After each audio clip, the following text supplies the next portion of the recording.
Advertencia, nota importante. Este audiolibro es una producción de entretenimiento y no tiene fines educativos o informativos. Estoy mejorando mis habilidades de narración y dicción, por lo que agradezco su paciencia y comprensión. La desesperación de la Edad Media. Sean como recién nacidos, cuasi llenit infantes, pequeñitos, niños, por la inocencia del corazón, por la paz, el olvido de las disputas, serenos bajo la mano de Jesús. Tal es el amable consejo que da la Iglesia a aquel mundo tan tempestuoso al día siguiente de la gran caída. Dicho de otra manera, volcanes, restos, cenizas, lava, broten. Campos quemados, cúbranse de flores. Es verdad que una cosa prometía la paz que renueva. Todas las escuelas estaban terminadas, el camino de la lógica abandonado. Un método infinitamente simple dispensaba del razonamiento, brindaba a todos la fácil pendiente por la cual no se hace más que descender. Si el credo era oscuro, la vida estaba trazada en el sentido de la leyenda. La primera, la última palabra fue la misma imitación. Imiten, todo irá bien, repiten y copien. Pero es este el camino de la infancia verdadera que vivifica el corazón del hombre, que le hace reencontrar las fuertes, frescas y facundas. Yo no veo en este mundo que se hace pasar por joven y niño más que atributos de vejez, sutileza, servilismo e impotencia. ¿Qué es esta literatura frente a los sublimes monumentos de los griegos y los judíos? Incluso, ¿qué es ante el genio romano? Es precisamente la caída literaria que se produce en la India entre el brahmanismo y el budismo. Una verborragia propusa después de la elevada inspiración. Los libros copian a los libros, las iglesias copian a las iglesias y ya ni siquiera pueden copiarlas, se roban las unas a las otras. Mármoles arrancados a Ravenna adornan a Aquisgrán. ¿Así es esta sociedad? El obispo rey de una ciudad, el bárbaro rey de una tribu, copian a los magistrados romanos. Nuestros monjes supuestamente originales no hacen en sus monasterios más que renovar la villa. Como dice muy bien Chateaubriand, no tienen la menor idea de hacer una sociedad nueva ni de fecundar la antigua. Copistas de los monjes de Oriente querrían en principio que sus servidores fueran también frailecitos trabajadores, un pueblo estéril. Es a pesar de ellos que se rehace la familia, que rehace al mundo. Cuando se ve que estos viejos envejecen tan rápidamente, cuando en un siglo se pasa del sabio monje San Benito al pedante Benito de Aniané, sentimos perfectamente que estas gentes fueron inocentes de la gran creación popular que floreció sobre las ruinas. Hablo de las vidas de los santos. Las escribieron los monjes, pero las hizo el pueblo. Esta joven vegetación puede hacer brotar hojas y flores entre las grietas de la vieja ruina romana convertida en un monasterio, pero no llega a su meta. Tiene su raíz profunda en el suelo, la siembra el pueblo, la familia la cultiva, todos meten mano, los hombres, las mujeres y los mitos. La vida precaria, inquieta de estos tiempos de violencias, volvía imaginativas a las pobres tribus, crédulas en sus propios sueños, que las tranquilizaban. Sueños extraños, ricos en milagros, en locuras encantadoras y absurdas. Estas familias aisladas en el bosque, en la montaña, como se vive hoy en el Tirol o en los Altos Alpes, descendían un día por semana y no faltaban al desierto de las alucinaciones. Un niño había visto esto, una mujer había soñado aquello. Surgía entonces un nuevo santo. La historia corría por la campiña como una queja, rimada groseramente. Se le cantaba y se le bailaba por la noche, junto al roble de la fuente. El sacerdote que venía a oficiar el domingo en la capilla de madera encontraba ya esta canción legendaria en todas las bocas. Se decía: Después de toda la historia es bella, edificante, hace honor a la Iglesia. Vox populi vox Dei. Pero ¿dónde la descubrieron? Se le mostraban los testigos verídicos, irrecusables, el árbol, la piedra que había visto la aparición, el milagro. ¿Qué contestar a aquello? Llevada a la abadía, la historia encontrará un monje que no sirve para nada, que no sabe más que escribir, que es curioso y que cree en todo, en todas las cosas maravillosas. El monje escribe la historia, la adorna con su chata retórica, la arruina un poco, pero ya la tenemos conseguida y consagrada, lista para ser leída en el refectorio, pronto en la iglesia, copiada, cargada, a veces sobrecargada de ornamentos grotescos. La leyenda pasará de siglo en siglo hasta que honrablemente se coloque por fin en las filas de la leyenda dorada. Todavía, hoy en día, cuando leemos estas hermosas historias, cuando escuchamos las sencillas, ingenuas y graves melodías en que esas poblaciones rurales pusieron todo su corazón, no podemos menos de reconocer en ellas un gran aliento, y no podemos menos de enternecernos al pensar en su destino. Habían tomado al pie de la letra el conmovedor consejo de la Iglesia: sean como recién nacidos, pero lo aplicaron a lo que menos se hubiera supuesto. Mientras el cristianismo odiaba la naturaleza, ellos la amaron, la creyeron inocente, hasta la santificaron mezclándola con la leyenda. Los animales que la Biblia llamaba duramente peludos, los animales de los que el monje desconfía, creyendo encontrar en ellos al demonio, intervienen en estas hermosas historias de la manera más conmovedora. Por ejemplo, la sierva que da calor y consuela a Genoveva de Barbante. Hasta fuera de la vida legendaria, en la existencia común, los humildes amigos del hogar, los valerosos ayudantes del trabajo, suben en la estima del hombre. Ellos tienen su derecho, tienen sus fiestas. Si en la inmensa bondad de Dios hay lugar para los más pequeños, si Él parece tener por ellos una preferencia de piedad, ¿por qué dice el pueblo de los campos que mi burro no puede entrar a la iglesia? Sin duda tiene defectos, por lo cual todavía se me parece más. Es trabajador rudo, pero cabeza dura. Es indócil, obstinado, terco, en fin, igual a mí. De ahí esas fiestas admirables, las más hermosas de la Edad Media, las fiestas de los inocentes, de los locos, del burro. Es el pueblo mismo quien en el asno arrastra su propia imagen y se presenta ante el altar feo, risible, humillando, conmovedor espectáculo. Traído por Balaam, entra solemnemente entre la divina y Virgilio a dar testimonio. Si rebuzna contra Balaam es porque ve ante él la lanza de la antigua ley, pero aquí la ley está terminada. El mundo de la gracia parece abrirse de par en par para los menores, para los simples. El pueblo lo cree, inocentemente. De ahí la sublime canción en la cual dice al burro, como se diría a sí mismo: de rodillas y di amén, basta ya de hierba y de heno, deja lo viejo y vete, lo nuevo lava lo viejo, la verdad expulsa la sombra, la luz vence a la noche. Ruda audacia. ¿Era acaso esto lo que se les pedía? ¿Niños imbéciles, vehementes cuando se les dijo que fueran niños? Se ofreció leche, bebieron vino, se les llevaba dulcemente, brida en mano, por el estrecho sendero. Dulces, tímidos, vacilaban al avanzar, y de pronto se rompió la rienda. De un salto franquearon la carretera. Oh, qué imprudencia la de dejarlos hacer sus santos, preparar el altar, adornarlo, cambiarlo, cubrirlo de flores.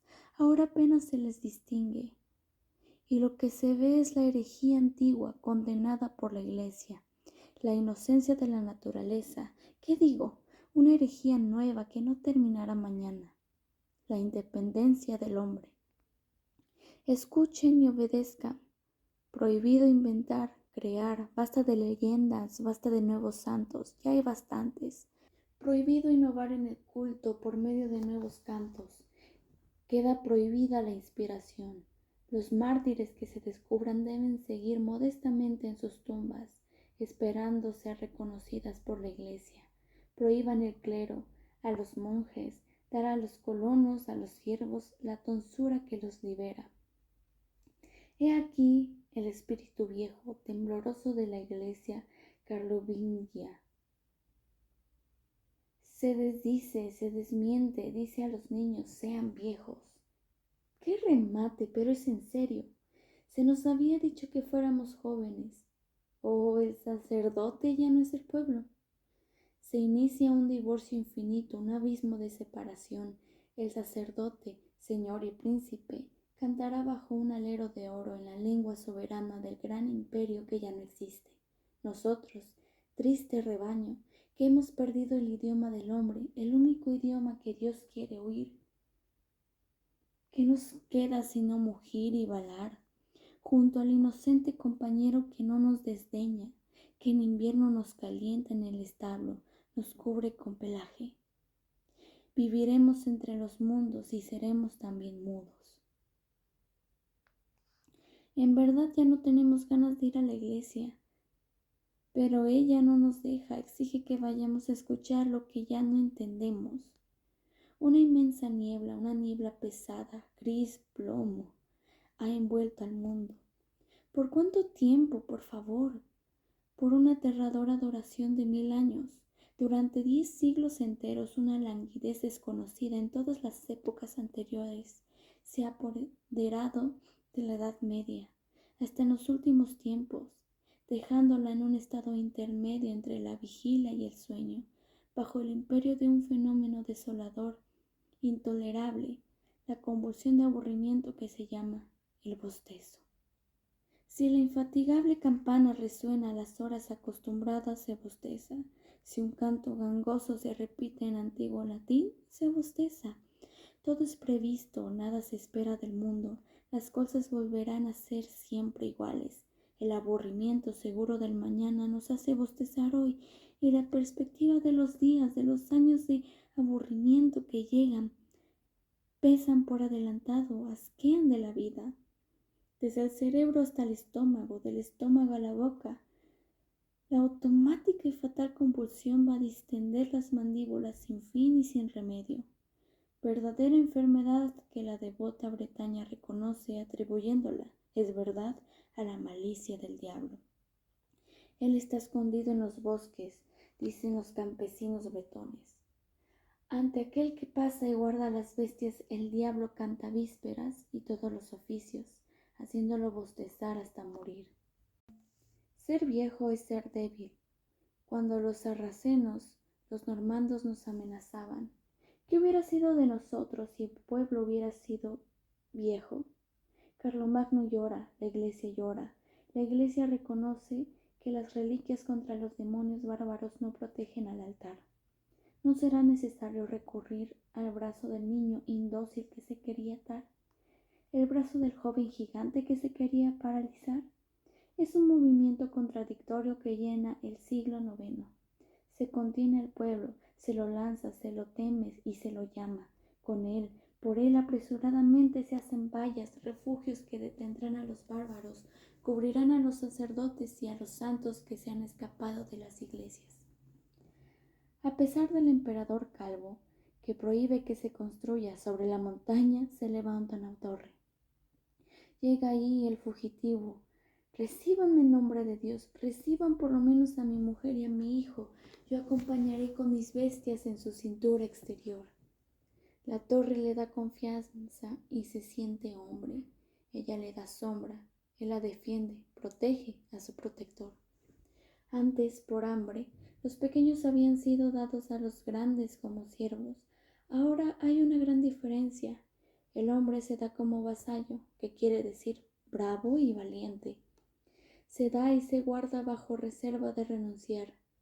Iré más lejos. La tierra es grande. Yo también, como cualquier otro, podré allá levantar mi torre.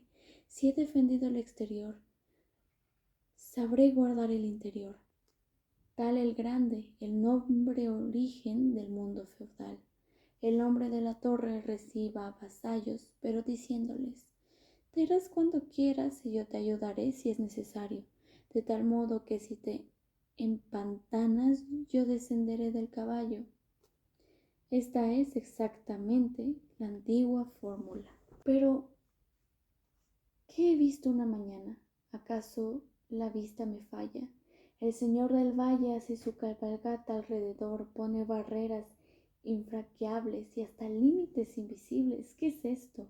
No comprendo nada. Esto quiere decir que el Señor está cerrado. El Señor, bajo puertas y goznes, lo tiene cerrado desde el cielo hasta la tierra. ¡Horror! ¿En virtud de qué derecho es vasus, es decir, valiente, es retenido? Hay quien sostiene que vasus también quiere decir esclavo. De la misma manera, la palabra servus, que quiere decir servidor, muchas veces un servidor muy elevado, un conde o príncipe de imperio, significa siervo para el débil, para el miserable cuya vida vale un denario. Los hombres caen atrapados en esta red execrable. Allá, sin embargo, hay en sus pagos un hombre que sostiene que su tierra es libre, una liu, un feudo de sol. Y el hombre se sienta en una barrera, se encasqueta el sombrero, mira al Señor, al emperador. Sigue tu camino, pasa, emperador. Tú estás firme sobre tu caballo, pero más lo estoy yo sobre mi barrera. Tú pasas y yo no, pues yo soy la libertad. Pero no tengo el valor de decir en qué se convirtió este hombre. El aire se espesó a su alrededor, empezó a respirar cada vez menos. Parece que estaba encantado. No puede moverse, está como paralizado. Sus animales también enflaquecen como si los hubieran hechizado. Sus servidores mueren del hambre. Su tierra ya no produce nada. Los espectros la arrasaron por la noche. El hombre persiste. Hombre pobre es rey en su casa. Pero no lo dejan, lo citan, debe responder ante la corte imperial. Se presenta como un espectro del viejo mundo, un espectro que ya nadie conoce. ¿Quién es?, dicen los jóvenes. No es ni señor ni siervo. ¿Quién es, pues? ¿Nadie? ¿Quién soy? Soy el que construyó la primera torre, el que los ha defendido, aquel que, dejando la torre, descendió valientemente al puente a esperar a los paganos normandos. Más aún, cerré la costa, cultivé el aluvión, he creado la tierra misma como Dios que la sacó de las aguas. ¿Quién podría echarme de esta tierra? No, amigo, dice el vecino, no te echarán. Cultivarás esa tierra, pero de manera distinta.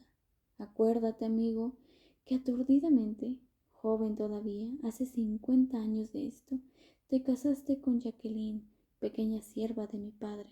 Recuerda la máxima: quien monta en mi gallina es mi gallo, por lo tanto perteneces a mi gallinero. Suéltate, tira la espada, a partir de hoy eres mi siervo. No hay nada de invención en esto.